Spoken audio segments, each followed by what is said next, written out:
దానికి భారత్ చాలా వేగంగా ముందుకు వెళ్తోంది. ప్రపంచ దేశాల మద్దతు కూడా భారత్కు వస్తుంది. ప్రపంచ దేశాల అధినేతలు భారతదేశానికి ఈ విషయంలో మద్దతు ప్రకటిస్తూ ఉన్నారు. భారత్కు మద్దతుగా ఇప్పటికే ఇజ్రాయెల్ కూడా రంగంలోకి దిగింది. ప్రధాని మోదీకి ఇజ్రాయెల్ ప్రధాని నెతన్యాహు ఫోన్ కూడా చేశారు. పెహల్గాం ఉగ్ర దాడిపై ప్రధాని మోదీతో చర్చించారు.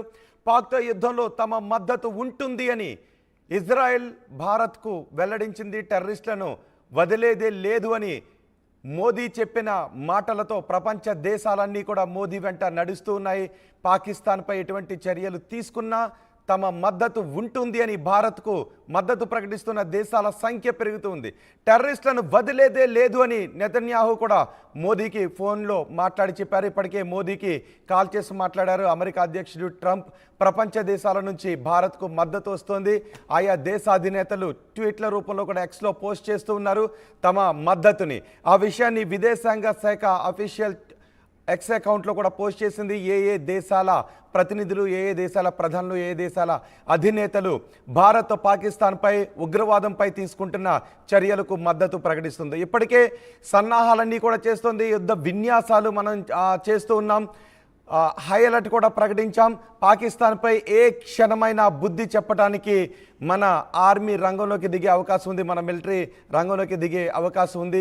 సో ఇప్పుడు ప్రపంచ దేశాలు ఎదురు చూస్తున్నాయి. నిన్న మోదీ బీహార్లో మాట్లాడిన తర్వాత ప్రపంచ దేశాలన్నీ మోదీ ఇప్పుడు ఎటువంటి చర్యలు తీసుకుంటున్నారు అని. ఇప్పటికే భారత్ గతంలో తీసుకున్న నిర్ణయాలను కూడా మనం చూస్తే చాలా సైలెంట్గా బుద్ధి చెప్పిన పరిస్థితి కనిపిస్తోంది. కానీ మనం ఎప్పుడు పాకిస్తాన్కి బుద్ధి చెప్పినా ఎక్కడో ఒక చోట కొంత మానవత్వాన్ని చూపిస్తూ కొంత ఊపిరి పీల్చుకోవటానికి అవకాశం ఇస్తూ ఉండేవాళ్ళం. కానీ ఈసారి మాత్రం భారత పౌరులను ఇంతమందిని పొట్టన పెట్టుకున్న పాకిస్తాన్ టెర్రరిస్టు మూకలకు, ఆ టెర్రరిస్టులను ఉసుగొలుపుతున్న పాకిస్తాన్ నేతలకు తగిన బుద్ధి చెప్పాలి అని భారత్ అనుకుంటూ ఉంది. అందుకే భారత్ ఈసారి ఎటువంటి ప్రపంచ దేశాలు ఏ విధంగా కలగజేసుకున్నప్పటికీ పాకిస్తాన్కు బుద్ధి చెప్పే విషయంలో బహుశా వెనకడుగు వేసేదే లేదు. అందుకే భారత్ పాకిస్తాన్కు, పాకిస్తాన్ టెర్రరిస్టులకు ఏ విధంగా బుద్ధి చెబుతుందా అని ప్రపంచ దేశాలు కూడా ఎదురు చూస్తున్నాయి. భారత పౌరులందరూ కూడా ఈ విషయంలో రగిలిపోతూ ఉన్నారు. పాకిస్తాన్కి తగిన బుద్ధి చెప్పడానికి ఇదే సరైన సమయం అని. ప్రపంచ దేశాధినేతలు చేసిన ట్వీట్లను కూడా మనం ఆర్టీవీ స్క్రీన్ పైన చూడొచ్చు. ఆ ట్వీట్లను కూడా ఇప్పుడు నేను మీకు చూపిస్తాను. ప్రధాని మోదీ నిన్న ఇంగ్లీష్లో మాట్లాడారు. బీహార్లో ఇంగ్లీష్లో మాట్లాడారు.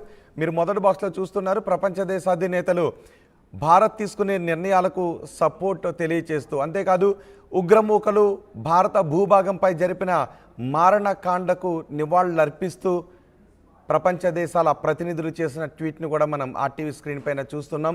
ఇజ్రాయెల్ కూడా భారత్ తీసుకునే ఎటువంటి చర్యలకైనా తమ మద్దతు ఉంటుందని, భారత్ వెనుక నిలబడతాము అని ఫోన్ చేసి మరీ చెప్తున్నారు. అటు అమెరికా కూడా పాకిస్తాన్కు బుద్ధి చెప్పే విషయంలో మేము మీ వెనుకే ఉంటామనే సపోర్ట్ని అందిస్తూ ఉన్నారు. భారత్ పాకిస్తాన్ మధ్య ఇప్పుడు హైటెన్షన్ వాతావరణం కనిపిస్తోంది. మరోవైపు అటు బీఎస్ఎఫ్ జవాన్ కూడా బందీగా ఉన్నారు పాకిస్తాన్ చేతిలో. ఆయన బోర్డర్ని దాటి అటు వెళ్లడంతో, బీఎస్ఎఫ్ జవాన్ బోర్డర్ని దాటి అటు వెళ్ళడంతో పాకిస్తాన్ సైనికులు బీఎస్ఎఫ్ జవాన్ని ఇప్పుడు బందీగా పట్టుకున్నారు. ఆ జవాన్ని విడిపించడానికి కూడా ఒకవైపు ప్రయత్నాలు జరుగుతూ ఉన్నాయి.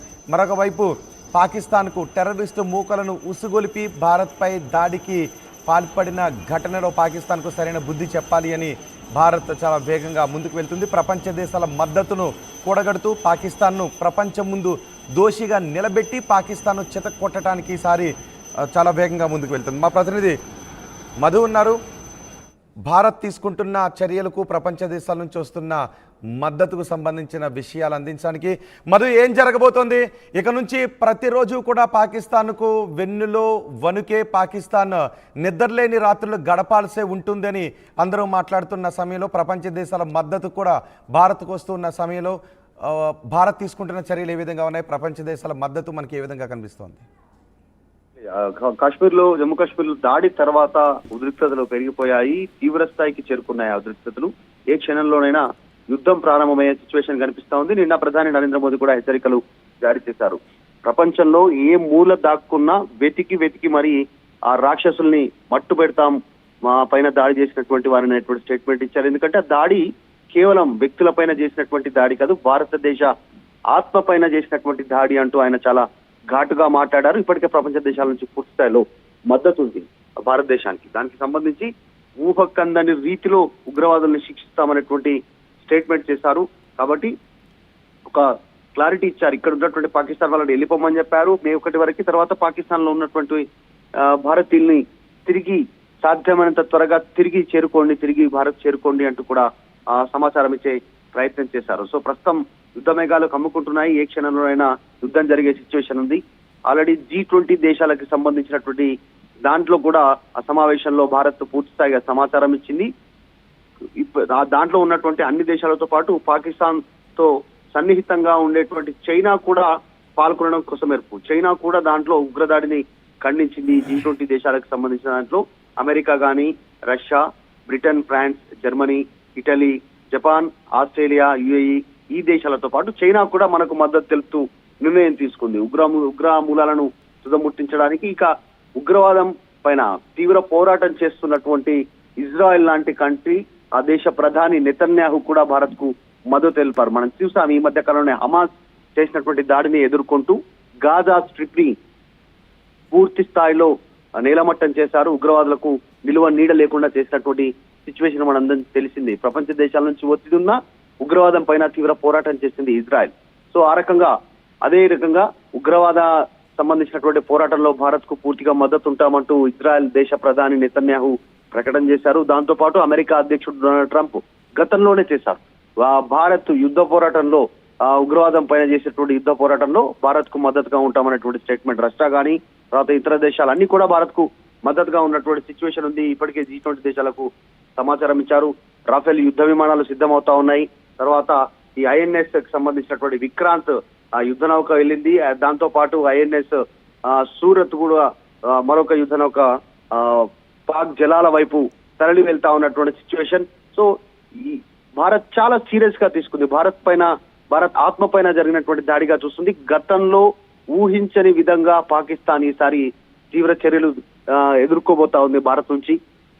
ఇప్పటికే సింధు జలాలకు సంబంధించినటువంటి దానిపైన నిర్ణయం తీసుకున్నారు. దాదాపు దాంతోటే పాక్ నిర్వీర్యం అయ్యే పరిస్థితి ఉంది.